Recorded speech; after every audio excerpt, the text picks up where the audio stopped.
va s'adresser aux DRH qui, dans leurs entretiens avec leur N+1, ont l'amélioration des conditions de travail. Il doit y en avoir, je pense qu'il y en a. Maintenant, on va s'intéresser de savoir quels sont les KPI qui vont leur permettre de mesurer et d'atteindre leurs objectifs et de savoir où ils en sont par rapport à leurs objectifs. 1, quelles sont les indications de performance interne. 2, les indicateurs de performance externe. 3, les labels qualité et applications permettant la mesure des KPI en matière de conditions de travail. Alors Aurore, bonjour. Bonjour Jacques. Quels sont les indicateurs de performance interne qui peuvent entrer dans des KPI pour savoir si on va atteindre son objectif d'amélioration des conditions de travail? Alors il y en a de plusieurs ordres. C'est vrai qu'en matière de DRH, en principe, on a un certain nombre d'indicateurs. Alors je vais retenir le terme d'indicateur pour la suite, mais on peut avoir un certain nombre d'indicateurs plus ou moins faciles à suivre. Alors le plus simple, c'est le taux d'absentéisme qui permet de détecter déjà quelque chose de significatif en matière de qualité de vie au travail. On va pouvoir avoir les taux de turnover éventuellement, puisque au plus un taux de turnover va être important, au plus on va avoir un problème à un moment donné de fidélisation des équipes et donc peut-être perdre un petit peu de performance dans la matière. On peut avoir des indicateurs de santé pure, c'est-à-dire autour du nombre d'inaptitudes, du nombre d'accidents de travail, de maladies professionnelles. On va avoir des indicateurs peut-être un peu moins utilisés aujourd'hui par certains DRH, mais qui peuvent être intéressants puisque ça va permettre aussi de mettre en évidence une certaine adaptabilité du collaborateur à l'organisation, mais tout ce qui va être le nombre de jours de formation suivi, le type de formation suivi, voir si quelqu'un qui est parti en formation a apporté une valeur ajoutée par rapport au suivi de cette action de formation. Ça, c'est un indicateur un petit peu plus compliqué éventuellement à mettre en place, mais qui peut avoir tout son intérêt dans une démarche globale d'amélioration des conditions de travail et de qualité de vie au travail. On peut avoir aussi des indicateurs un peu plus techniques, c'est-à-dire le nombre de jours d'indisponibilité d'une machine, par exemple, quand on est sur un milieu un peu plus industrialisé, le nombre éventuel d'événements indésirables sur telle ou telle situation. On peut avoir un indicateur sur le nombre d'agressions quand on va avoir les personnes à l'accueil. En tout cas, sur les indicateurs d'amélioration des conditions de travail, là encore, la clé, c'est d'avoir quelque chose de sur mesure en fonction de ce qu'on veut vraiment mesurer et de l'objectif qu'on veut démontrer. Alors, ça peut être des objectifs qui sont donnés par le N+1 du DRH pour dire, voilà, vous devez améliorer les conditions de travail dans l'entreprise et voilà sur quoi vont tendre vos objectifs. Alors tout va dépendre de la feuille de route qui va être donnée. Si c'est quelque chose de très vaste comme juste l'amélioration des conditions de travail, le spectre est vraiment très très large, puisque c'est pas juste mesurer le temps de présence d'un collaborateur à son poste de travail par exemple. Donc la difficulté pour un DRH, ça va être de démontrer une plus-value visible pour pouvoir démontrer que ce qui a été mis en place fonctionne. C'est vrai qu'aujourd'hui, on part du principe que réduire l'absentéisme, c'est soit maîtriser sa masse salariale, soit éviter qu'elle augmente, par exemple, puisque globalement, pour faire simple, un point d'absentéisme en coût entreprise, c'est un point de masse salariale. La difficulté pour une direction, c'est d'avoir le coût direct de l'absence de quelqu'un, par exemple, mais aussi le coût indirect que représente cette absence. C'est-à-dire que quelqu'un qui va être absent de manière plus courte mais plus fréquente, ça va être plus pénalisant en termes de coût de gestion indirect que quelqu'un qui va être éventuellement absent longtemps et qui aura prévenu suffisamment à l'avance. Oui, parce qu'on n'a pas le temps de la remplacer, on n'a pas le temps de former la personne qui le remplace, ou alors on ne le fait pas et on surcharge le reste des équipes qui n'arrivent pas à mener à bien les missions qu'elles ont à l'origine. Donc effectivement, l'absentéisme coûte. L'absentéisme coûte, donc ça c'est l'indicateur le plus facile en plus à mettre en place aujourd'hui au niveau d'une DRH. Il suffit de sortir les logiciels, les données du logiciel de paye, un petit fichier Excel, traitement de données à caractère personnel, et en fait on en sort quelque chose qui peut être exploitable en termes d'indicateurs. Mais ça ne suffit pas en fait, l'absentéisme en lui-même ne suffit pas parce que quelquefois on peut ne pas avoir d'absentéisme et pour autant ne pas avoir des conditions de travail optimales parce qu'on ne forme pas ses équipes, qu'elles ne se sentent pas impliquées, pas engagées, elles ne se sentent pas utiles à l'organisation. Ou que les process ne sont pas bons. ou que les process ne sont pas bons. C'est notamment pour ça que tout ce qui est dans le milieu industriel, par exemple, le fait de suivre le taux d'indisponibilité d'une machine peut être intéressant. Parce que le fait qu'une machine ne soit pas disponible, à un moment donné, peut créer une situation où le collaborateur ne va pas se sentir utile, puisque la machine est en panne, il ne sait pas forcément quoi faire, on ne lui propose pas forcément de faire autre chose, etc.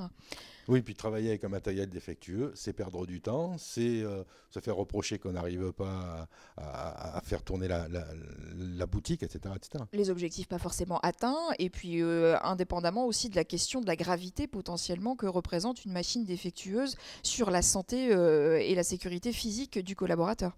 Alors le 2e point, c'est les indicateurs de performance externes. Oui, parce qu'on les oublie beaucoup en DRH, et la tendance de plus en plus de ce que nous on préconise et de ce qu'on met en place au niveau des organisations, c'est aussi de tenir compte du retour des parties prenantes de l'entreprise et pas exclusivement de ce qui se passe en interne.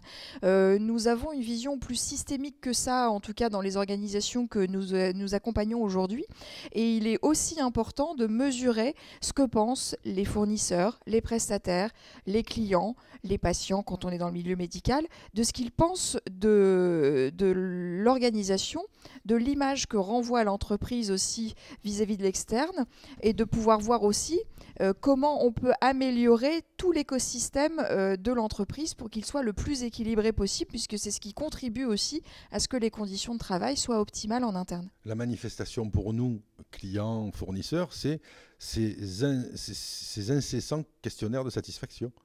Et c'est pour cette raison que les questionnaires de satisfaction sont diffusés. Alors, il y a toujours une difficulté liée à la masse d'informations qui est diffusée et la pertinence des questions qui sont posées dans ce questionnaire, mais ça s'inscrit effectivement sur cette démarche de que pensent les parties prenantes de l'entreprise. Est-ce qu'ils auraient envie de nous recommander est-ce qu'ils ont des axes d'amélioration à proposer? Mais là, on est dans la relation souvent client externe, entreprises fournisseurs de services ou de prestations.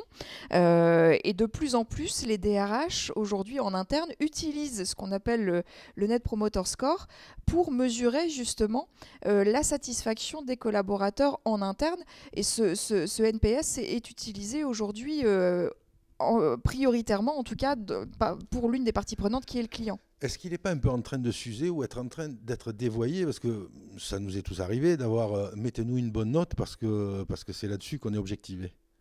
Oui, c'est vrai que ce NPS aujourd'hui, il est un peu en perte de vitesse, même s'il est encore majoritairement utilisé dans la plupart des organisations. Alors, et y compris aujourd'hui pour les DRH qui utilisent ce NPS, alors qu'on appelle INPS en tout cas pour les DRH, parce que c'est Employee NPS.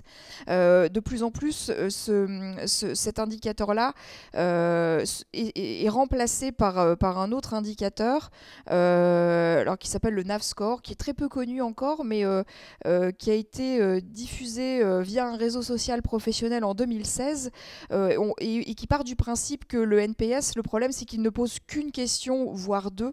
C'est recommanderiez-vous ou pas, et puis on note de 1 à 10 et puis éventuellement en fonction de la note qu'on a donnée, on demande si on peut expliciter un petit peu plus la raison de la notation. On a aujourd'hui ce NAV Score aujourd'hui qui est utilisé en DRH, mais qui lui pose 3 questions autour du sens de ce qui est proposé, autour des moyens dont dispose le collaborateur en interne pour accomplir sa mission, qui a été définie préalablement. Et la 3e question qui est posée, c'est est-ce que j'ai le sentiment qu'en cas de problème, mes collègues vont m'aider ? Et le fait d'avoir ces 3 questions rejoint un tout petit peu cette dimension un peu plus globale aujourd'hui qu'on peut avoir, qui est de se demander pourquoi on fait les choses, comment on fait les choses et comment on les vit, et est-ce qu'on est inclus dans un groupe et dans une dynamique qui nous permettent de faire en sorte que ça fonctionne. Alors, quels sont les labels qualité et applications permettant la mesure de ces KPIs ? Alors aujourd'hui, il y en a plein, des labels qui fleurissent dans tous les sens, qui sont un peu tronqués aussi dans les questionnaires qui sont posés. Mais je ne veux pas faire de promotion de quelques labels que ce soit, mais on les voit un peu tous fleurir sur ceux où il fait bien-être au travail, où il fait bon de travailler. Il y a d'autres choses un peu plus poussées et un peu plus sophistiquées aujourd'hui, dont on parle très peu en fait en France, alors qu'il y a des labels européens qui existent, qui sont assez réputées et qui existent depuis une trentaine d'années et qui sont un peu méconnues des organisations. Même chose, comme c'est des marques déposées, je ne veux pas forcément en parler. Mais aujourd'hui, on a de vrais labels qui permettent de travailler en profondeur l'organisation de manière globale pour faire en sorte que l'amélioration des conditions de travail soit facteur de performance de l'entreprise et puisse permettre de concilier à la fois un sentiment d'appartenance à l'entreprise avec les performances économiques et financières de l'entreprise qui sont quand même le nerf de la guerre. Qu'est-ce qu'on remarque économiquement sur un court terme quand on améliore les conditions de travail? Les fruits arrivent à quel terme? Court terme, moyen terme, long terme? Alors, tout va dépendre de la démarche qu'on va mettre en place. C'est-à-dire que soit on veut un résultat à très court terme et on met en place une action un peu plus cosmétique et on se dit ça va booster les équipes sur un très court laps de temps, mais ça finira par ne pas fonctionner et être contre-productif au niveau des équipes. Donc, les nouvelles démarches dont nous, on s'inspire dans nos pratiques d'accompagnement s'inscrivent dans une notion de durabilité. C'est-à-dire que oui, ça prend un petit peu plus de temps à mettre en place, globalement entre 8 et 12 mois, mais à partir du moment où la démarche est instaurée, elle sera durable dans le temps. Et c'est cette durabilité qui fera que la performance sera au rendez-vous, et c'est la globalité, le fait d'interagir sur tous les spectres, sur le pourquoi je le fais, comment je le fais, et quel est le retour que j'ai de mes parties prenantes, dont font partie les salariés. Il n'y a pas que les clients, mais voilà. C'est sur ces trois axes-là qu'on arrive à s'inscrire dans la durabilité et donc à créer de la performance. Eh bien, merci Aurore. Merci Jacques.